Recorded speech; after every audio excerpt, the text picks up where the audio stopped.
This is the GroWTF podcast, a growth podcast of HOG Klaus-M.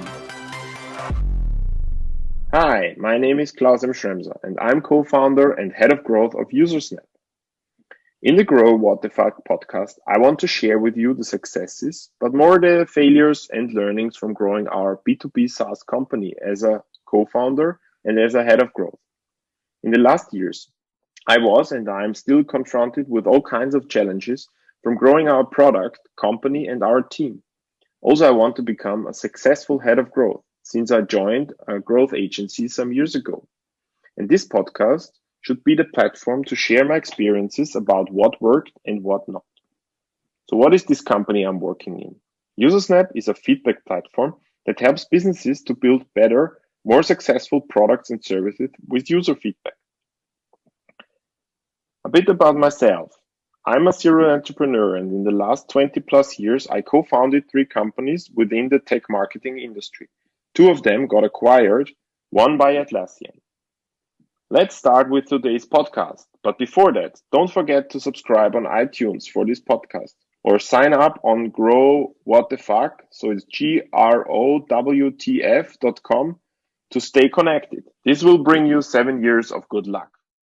So, hi and welcome to this episode of the GroWTF podcast.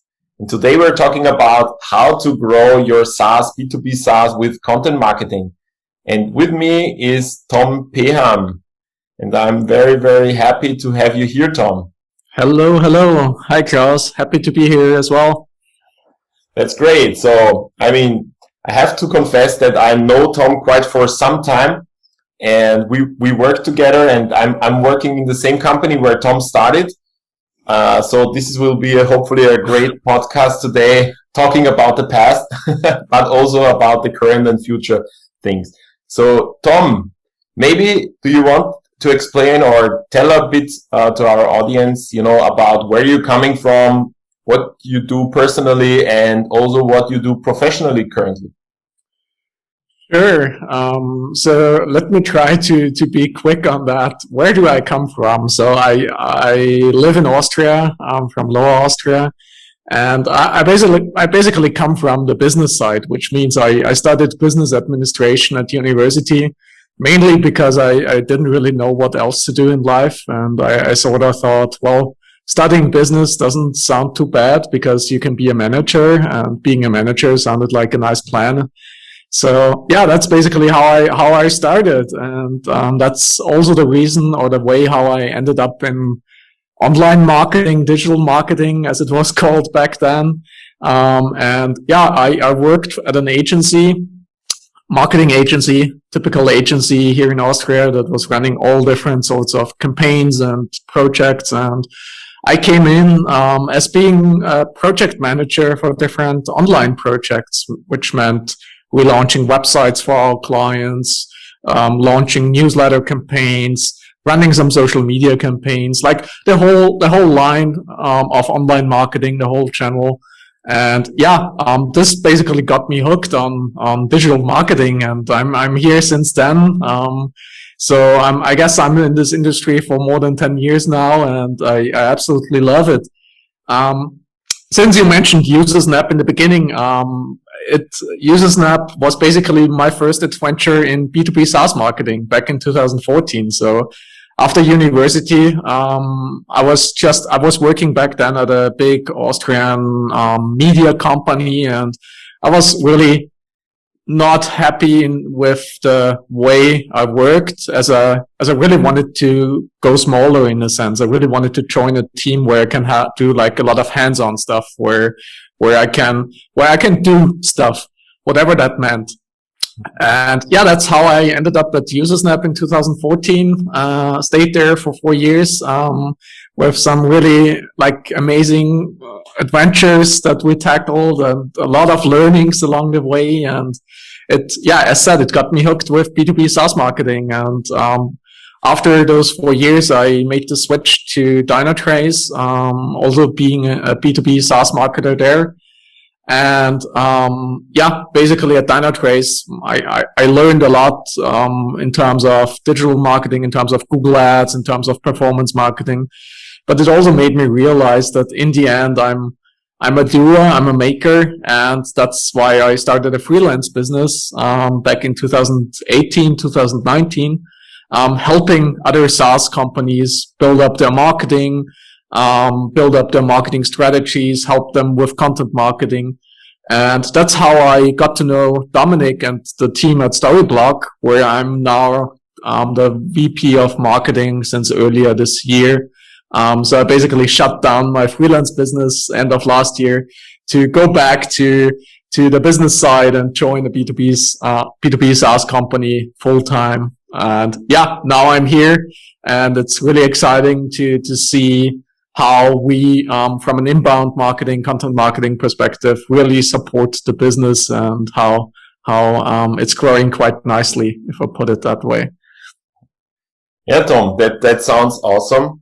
Thanks for sharing that. I mean, about Storyblok, maybe we have to say a few more words. So, because Storyblok is an awesome company, also in Austria, an API-based CMS, as far as I know, and like growing like hell.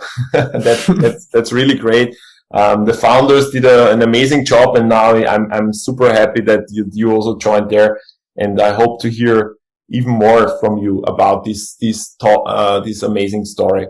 So, you said before that you had some adventures, or you went through some adventures in Usersnap, and I want to dig a bit into the past and talk about that. So it's especially around content marketing, as this is our topic for today. You know, how important is content marketing for a B2B SaaS company, and how much, or you know, how big should this growth channel be?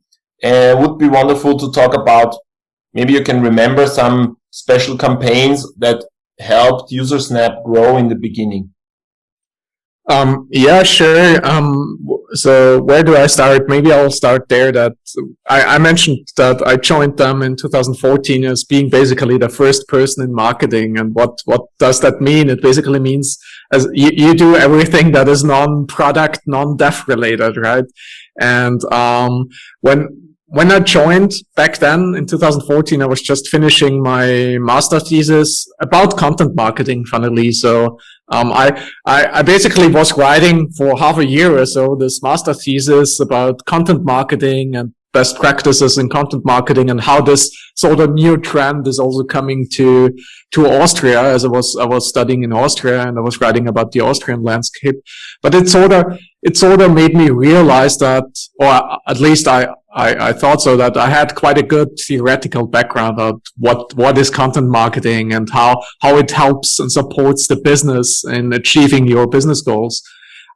So that was sort of one angle I was coming from. But the other angle I was coming from is that I had a personal blog for years. I had a German blog where I was writing about all the tech stuff that I cared about.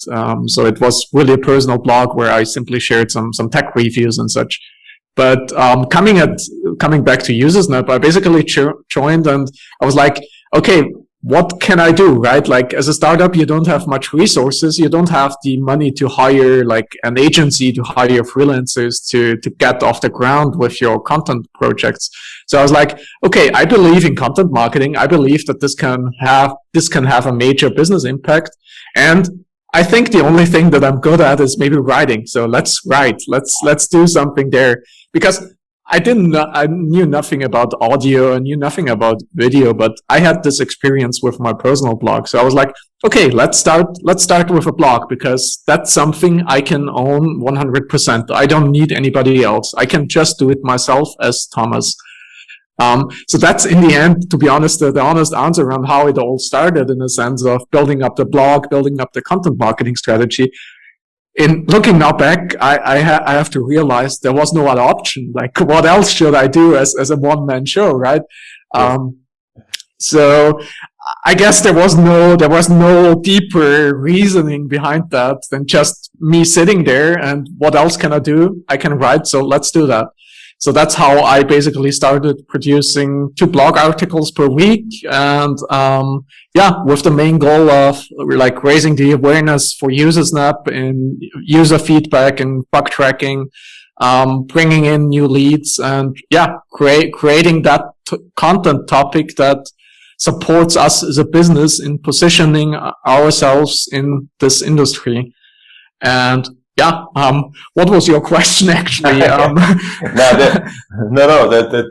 That's great insight. So, I mean, as I took over kind of, the work and the success you already brought to Usersnap, and I'm still very happy about what you did in the beginning, because the blog currently of Usersnap has around 100,000 visitors per month, which is amazing. I mean, this is number like even higher than 100,000 in the world in terms of websites ranking from Alexa, for example. And that brings still a lot of like traffic and of course leads with that, and that's awesome. And it does it, even without my work. I mean, of course we're working for the blog, but if we go on vacation, it brings in leads, and that's amazing. You don't pay for it. That's the greatness about organic and content marketing. And just to add 2 thoughts on that, I'm not a growth hacker, and I always disliked when people called me a growth hacker, because as a growth hacker, you would look at our business, like when we started with the blog, and after 3 months, you would have had to, you would look at the data and you would say, it's not working. It's not growing fast enough. It's not working out in terms of business impact. Because obviously it takes a while to get to that number you just shared. It's not happening overnight. It's not happening in a week. It's not happening in a month to generate that traffic, to generate that leads. But, I think because you mentioned that number, what really helped was the consistency, the frequency. We just stuck with no matter what happens, there needs to be 2 articles per week. And, we need to have that as a cycle. And, in addition, we always optimize like all the SEO, the performance, of the website, because in reality, I have to admit that after 5 or 6 months, we looked at the website performance from a speed perspective and realized that it's super slow. And by optimizing the technical part of that suddenly boosted like organic SEO traffic. So obviously looking back, we should have done that earlier. We should have conducted the analysis earlier. But I guess what I'm trying to say is there was no like concept or more growth hacking behind that, but it was just us trying to get the content out that we want to get out, and that would help us position Usersnap in the beginning. I know about a story you once shared with me, and this was about, that you tried to build even kind of a new island of content for Usersnap around the topic, because Usersnap back then was around backtracking and kind of, what I can remember is that you you took a new domain and you kind of got interviews or did interviews with some famous CTOs, etc., from famous companies, and that must have cost a lot of money, or?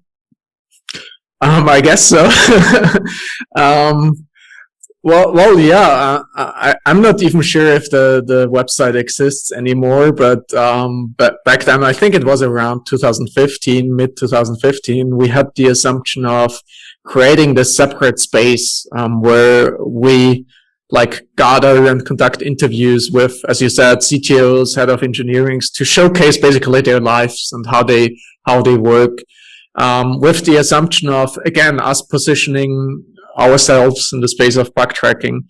And I think we published in total around 20 or 30 interviews, and all the interviews have been like manually curated, and a lot of work went into it. And I still think that the content itself is nice and has some really nice insights. But again, we were doing that on the side as a side project, as a side business, and the direct influence towards Usersnap sort of was really hard to achieve because it wasn't our brand. We just tried to create a new brand. And now looking back, I wouldn't do it the same way, because that's a super long journey, right? To build up a brand from zero So if I would do it over again, I obviously would do it in the Usersnap brand, because this would have had a much larger impact right away. But in the end, I think it was a nice content project, and it got us talking with Morten Primdahl, the CTO at Zendesk.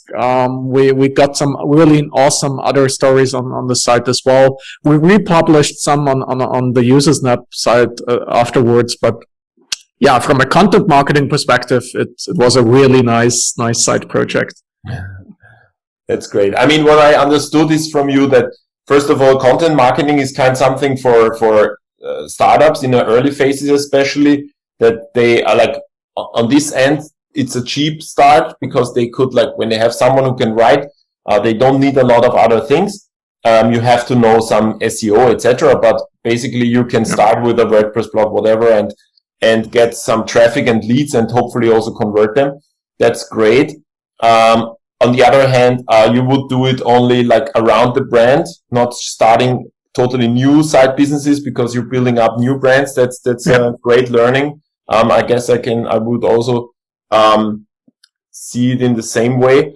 What's interesting, as you also said that you did with a freelance job, you helped a lot of B2B companies, B2B Saas companies or B2B companies to build up their digital marketing. When do you decide to suggest such a company to go into content marketing? So when I have a business, a digital business, when should I emphasize on content marketing? Because it's still a significant investment. It takes a lot of time. It's a long tail story and so on.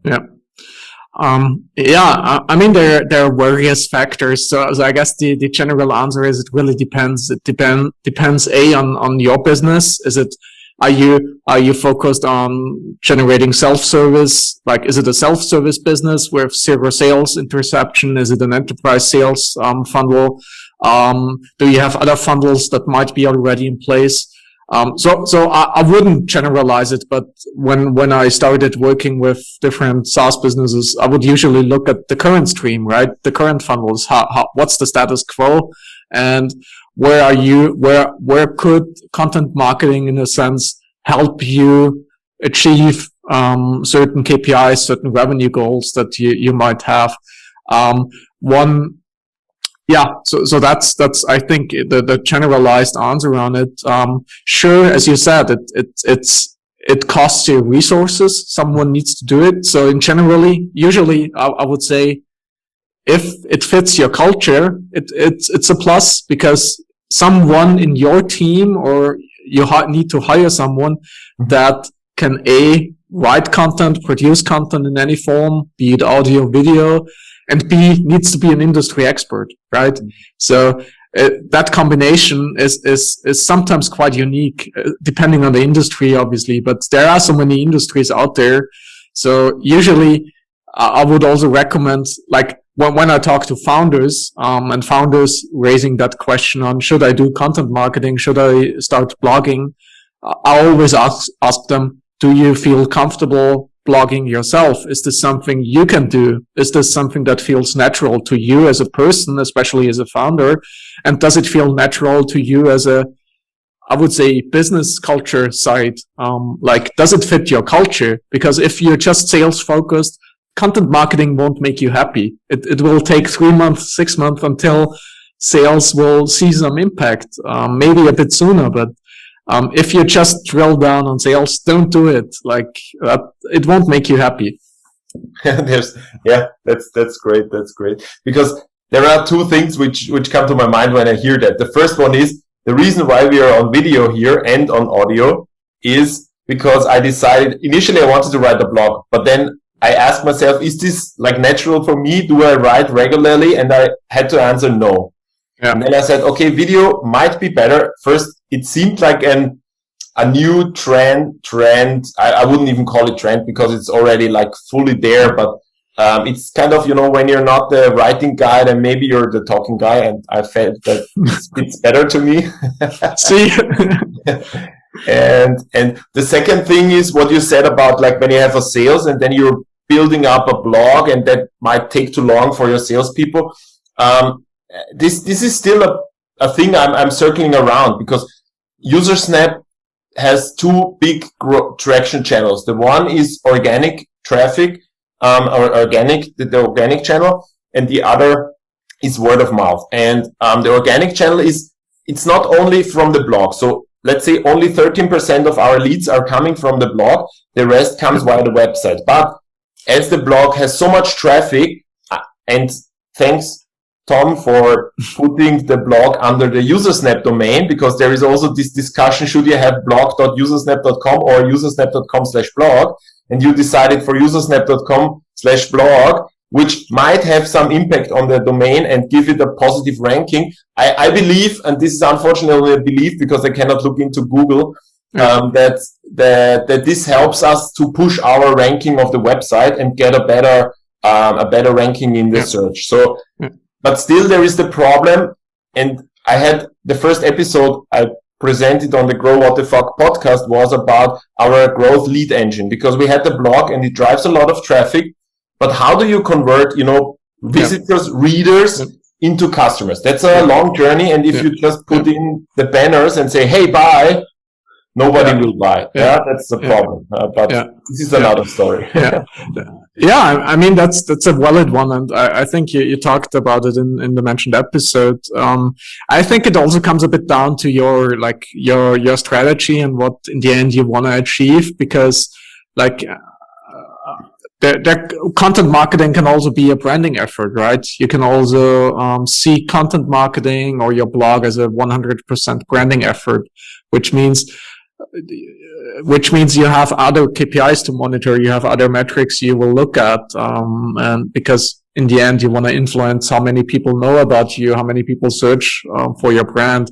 That's something different than how can we build up a blog as a lead gen machine, an engine that's driving direct impact in form of leads, product signups, etc.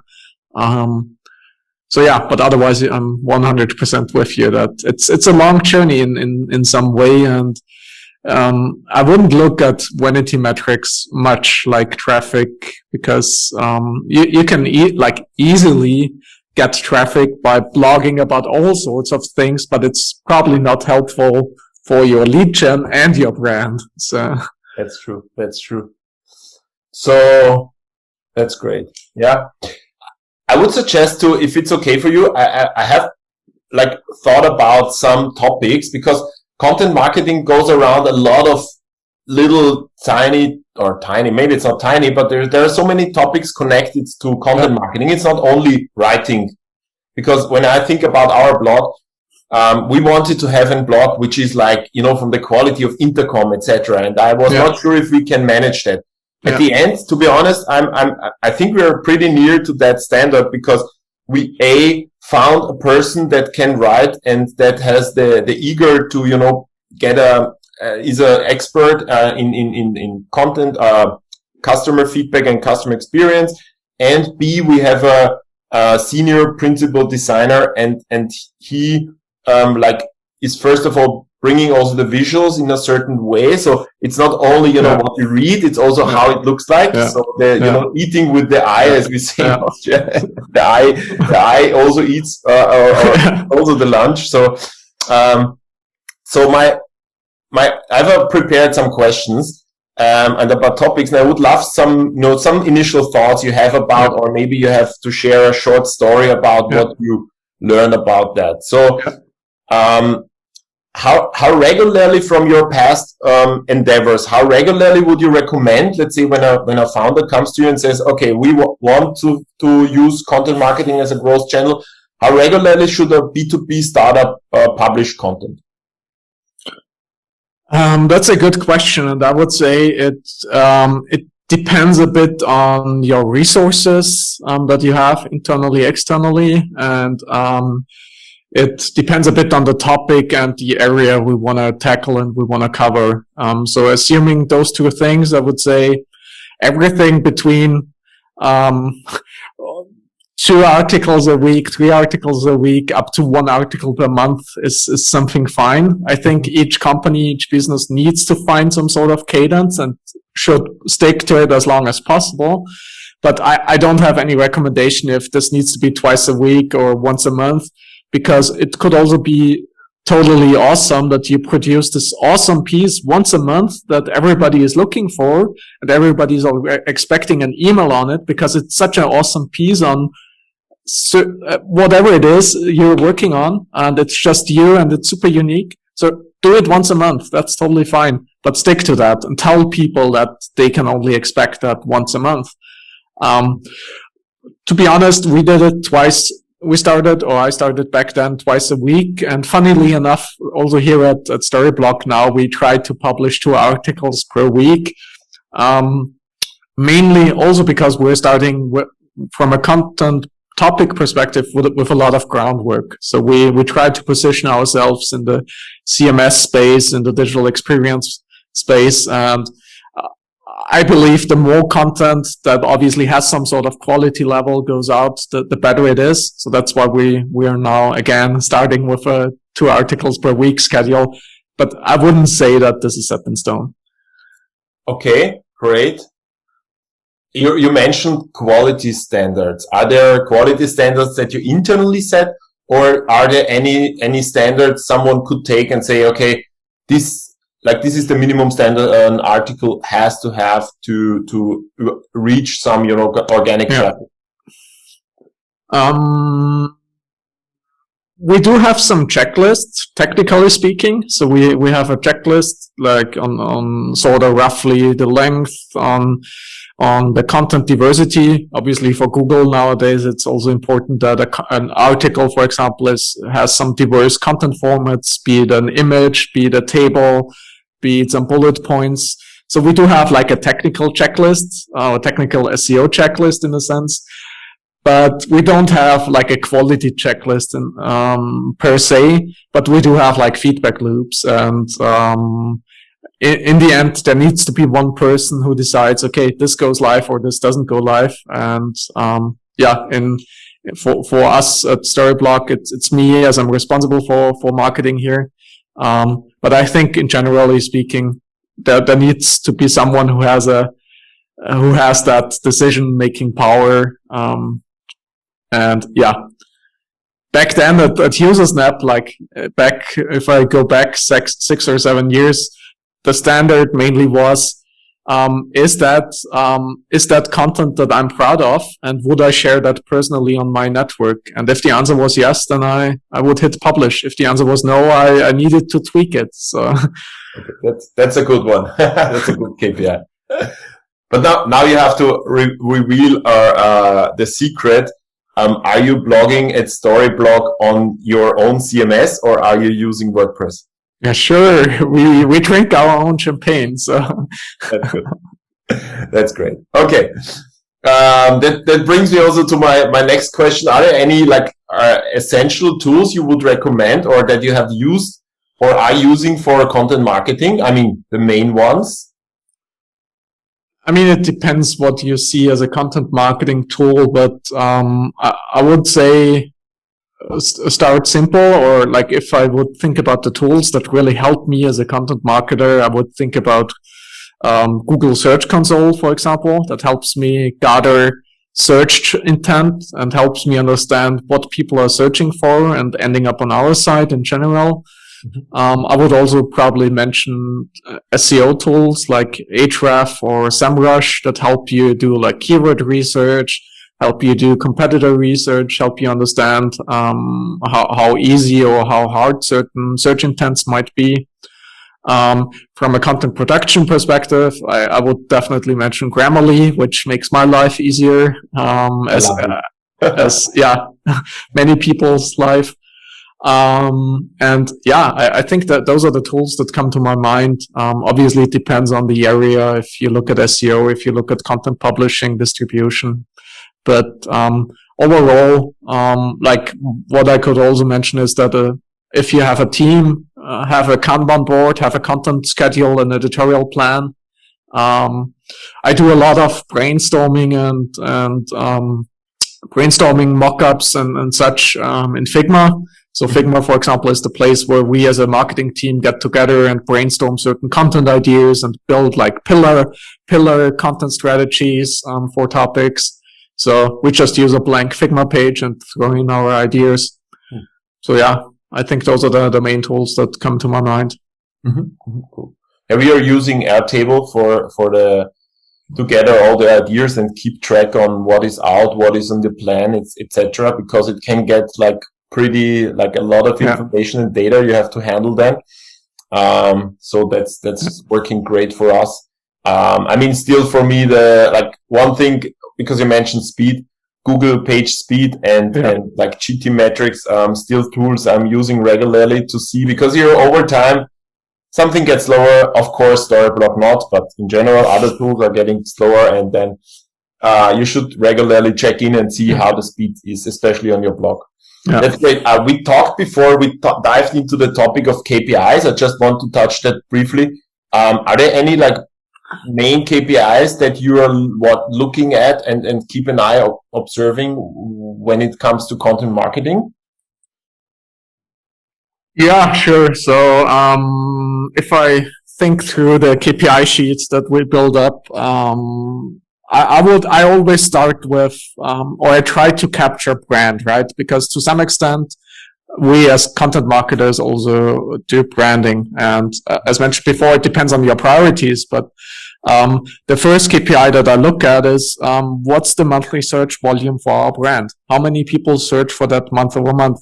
Because I believe that with our content activities, we can influence that. And that hopefully increases over time. Because as said, content marketing is a long tail game. And I think it will be reflected in how many people search for your brand and how is that going. Or how many people, if you don't have the Search Console, I mean, I recommend everybody to use the Google Search Console, but if you don't have it, look at your homepage traffic, because usually the homepage traffic in Google Analytics is your brand traffic.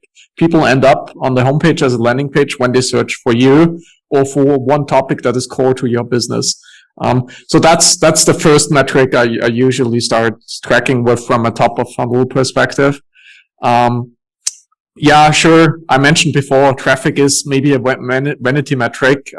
Nonetheless, I track it to some extent to calculate conversion rates, and to understand how that is developing. But traffic on your content pieces, that's one thing. Directly, sourced leads coming through your blog. Depending on the business, for example, we have a product call to action. So you could sign up for a product trial, or maybe you download a gated content piece. So nowadays also gated content assets are quite popular. So tracking those lead numbers is obviously another thing. One thing just to mention, also look at assisted conversions, because sometimes you might be surprised in Google Analytics to see a bigger influence on assisted conversions, meaning someone read your blog article first and 1 week later came back through something else. Assisted conversions could be an interesting metric, just as a secondary KPI to keep an eye on. And then it obviously depends on how far your content marketing responsibilities go. If you're also the team or the person responsible for user activation, retention metrics, referral metrics, also track that. I also track the number of customers, obviously, that we generate month over month, and how that's inbound influenced or not. And that brings me to another interesting question. How do you spread the topics you're writing? When you look through a journey of a user, or when you go into awareness versus acquisition, or there are the different funnel stages. Because I believe if you only write top 10 CMS in 2021, that's great. You should also do that, but maybe that's not the only point. How do you split up your efforts between these topics?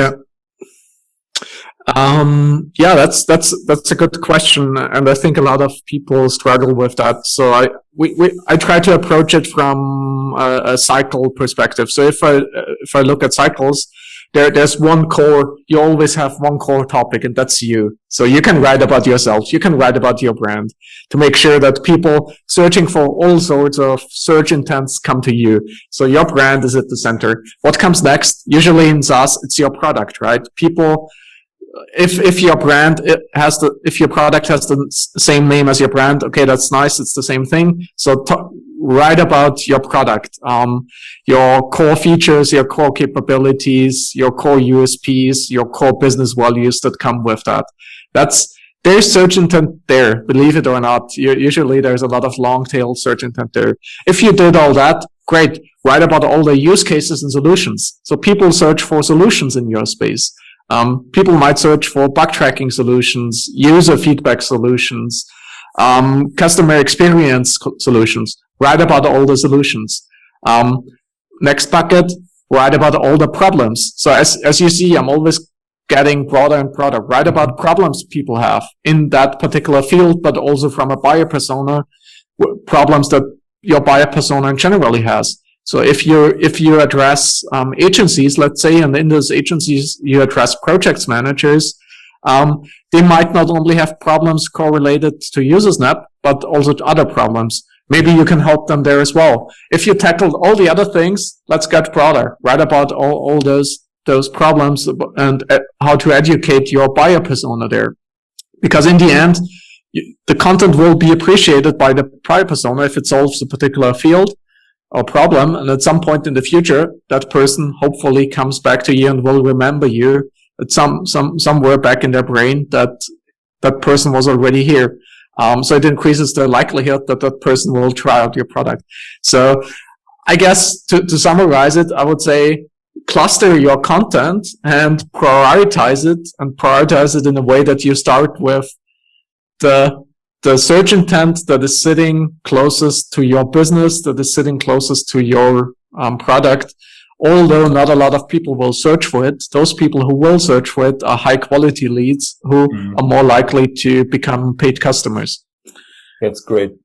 Yeah, because this is a typical problem. You write some articles and then people come and if they're not near your brand, near your product, then they even might sign up for some reasons because people are curious or confused. Yeah. But you don't get quality leads. And this is something we are tackling right now to differentiate, the leads. I once heard a talk from the VP of marketing of, I think Salesforce it was, and she differentiated between leads and quality leads. And this is something we're also tackling now. And the more the topic is along, of course, or near your product or the core of your product, the better the leads normally were. That's great. And also the onion layers you described. Yeah. I like that concept.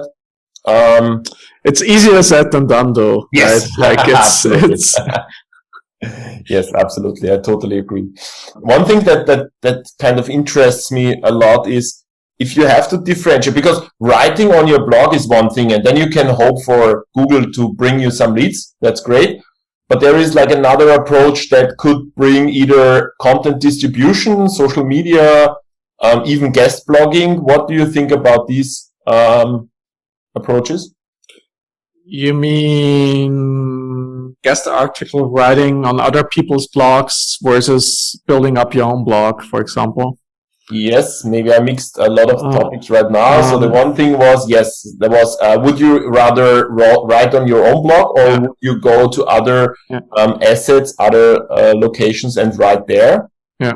And bring that to you? Start with your own blog, I would say. And if you already have a solid base of blog article and blog content, you could think about guest articles and addressing new audiences. But I would always start with your own channels, like build up your own channels first and then expand through guest articles and such.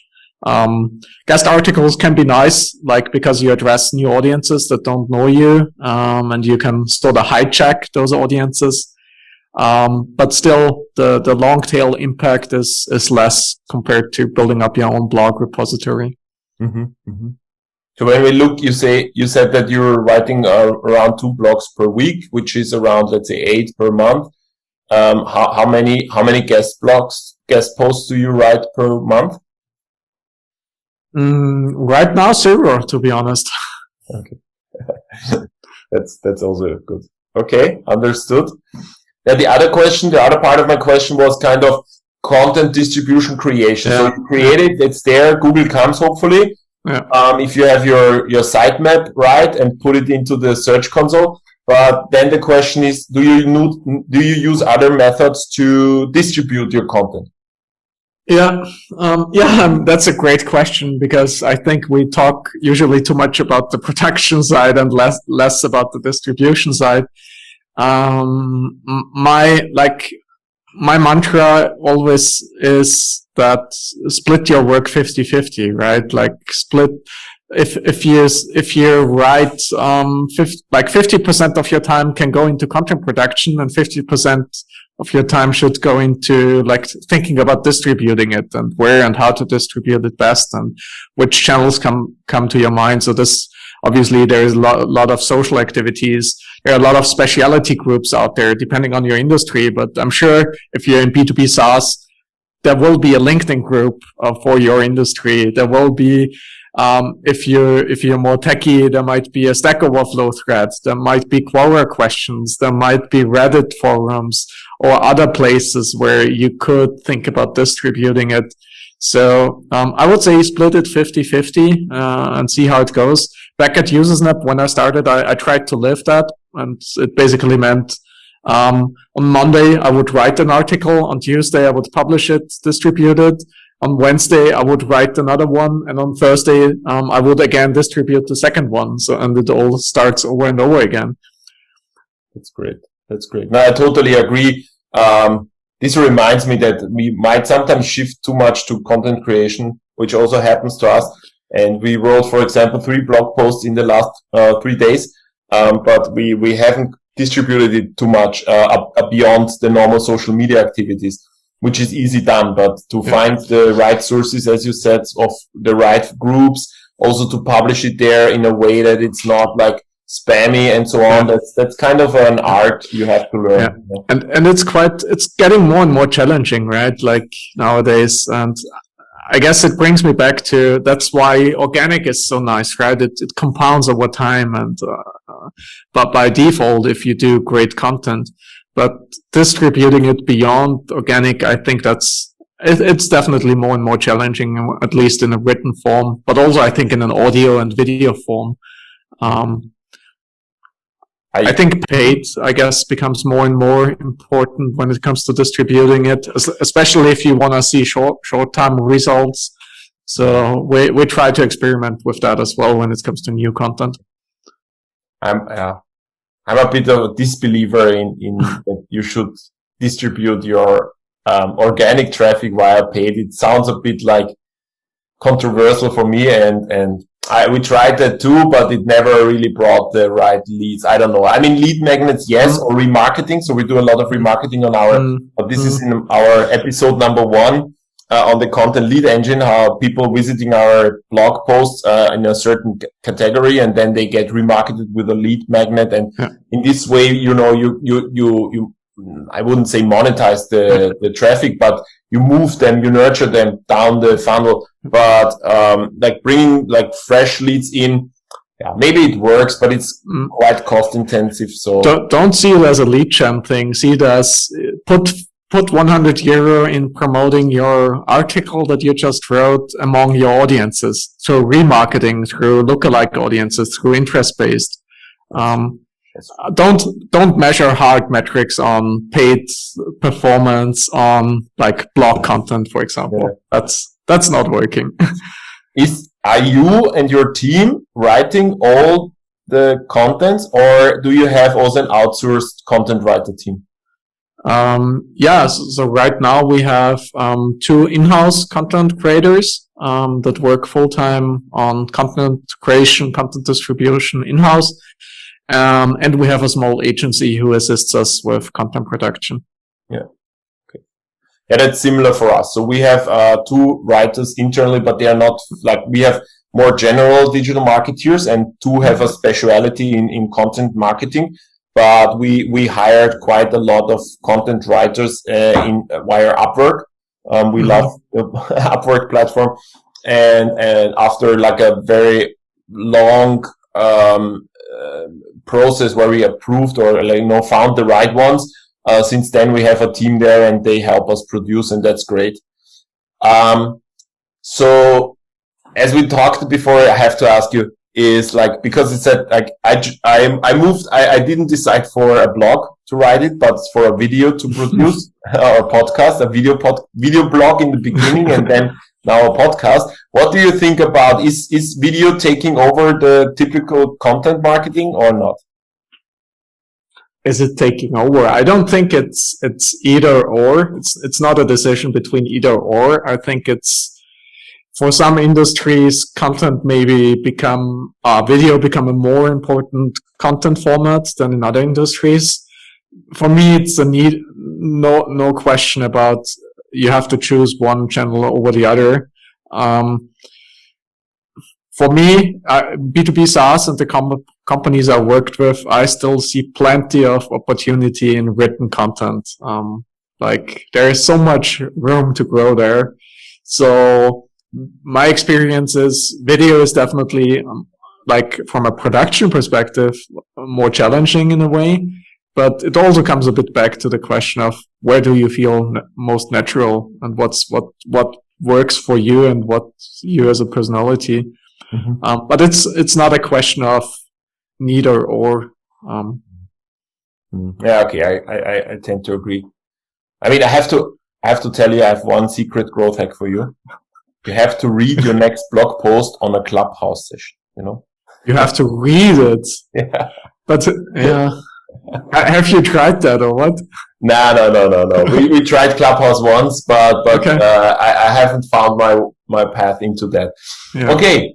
So, Tom, it was awesome. One question I want to ask you, because you're an expert on content marketing. Is there any book you would suggest to our audience about content marketing? Oh, I'm super prepared. I always have some books, as you can see in my background. Not a book recommendation on content marketing itself, but in general on writing. It's I think a book from the 70s or 80s. And it just is super nice if you want to get started with writing content. And it gives you good copywriting tips. And it was named On Writing Well. On Writing Well. On Writing Well. And it's by William Zinser. And I don't know when it was first published, but it definitely was first published before the internet existed. So that's one book. 1976. Other than that, go and read This is Marketing by Seth Godin. That's a classic one. Love his books in general. Yeah, I think those are the two that I would recommend the most. Great, Tom. It was so awesome that we kind of went a bit over time, but for me, it was super insightful and I loved it. Thanks a lot, Tom. So yeah, I wish you all the best for your next endeavor as a VP of Marketing of Storyblok. That's great. So thanks a lot. And yeah, to our audience, don't forget to subscribe to the GroWTF podcast on iTunes. You can find us easily there. We are also now on Spotify. That's new. And yeah, I would also be happy to hear from you. Whatever you have to contribute to the topic, just write us on our website, GroWTF.com. That's GroWTF.com. Tom, thanks a lot. And thanks for hosting me, and absolutely. Talk to you soon. Yes, perfect. Thanks. Bye-bye. Bye.